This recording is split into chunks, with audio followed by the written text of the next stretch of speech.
दोपहिया वाहनों से पटाखों की आवाज निकालने वाले वाहनों पर वाहतुक नियंत्रण शाखा द्वारा कार्रवाई कर पंजीकरण रद्द करने की सिफारिश प्रादेशिक परिवहन विभाग से करेगा। पिछले कुछ दिनों से शहर में यातायात नियमों का उल्लंघन कर अतिरिक्त साइलेंसर लगाकर तेज रफ्तार से गाड़ी चलाते हुए पटाखे फोड़ने वालों की संख्या बढ़ गई थी, जिससे आम नागरिकों को काफी दिक्कतों का सामना करना पड़ रहा था।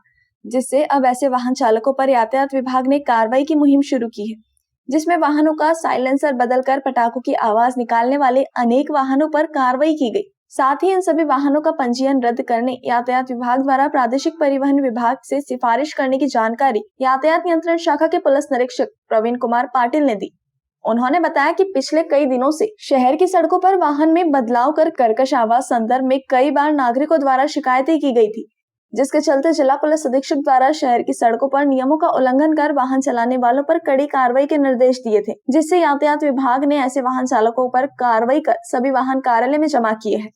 जे काही गाड्या आहेत ज्या मॉडिफाईड आहेत, ज्याच्यामध्ये सायलेन्सर बदललेले आहेत आणि कर्णकर्कश जे हॉर्न आहेत आणि सायलेन्सर आहेत, या गाड्या ज्या भेटतील ते आम्ही काल एक 8 ते 9 गाड्या जप्त केलेल्या आहेत। यापूर्वी आम्ही कारवाई केली होती, परंतु याच्यामध्ये काही नागरिकांच्यामध्ये किंवा तरुण वर्गामध्ये सुधारणा झालेली नाही आहे। अजूनही बुलेट तशा कर्णकर्कश हॉर्नच्या आणि सायलेन्सरच्या फिरत आहेत।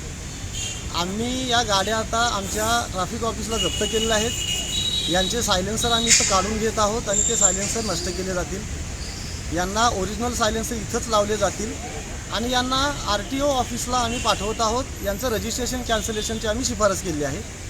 त्या ठिकाणी जाऊन त्या प्राधिकरणाकडे यांनी आपलं मत मांडायचं आहे की यांनी हे मॉडिफिकेशन का केलं आहे। उत्तर समाधानकारक असेल तर ते प्राधिकरण ठरवेल त्यांचं रजिस्ट्रेशन ठेवायचं आहे की कॅन्सल करायचं आहे।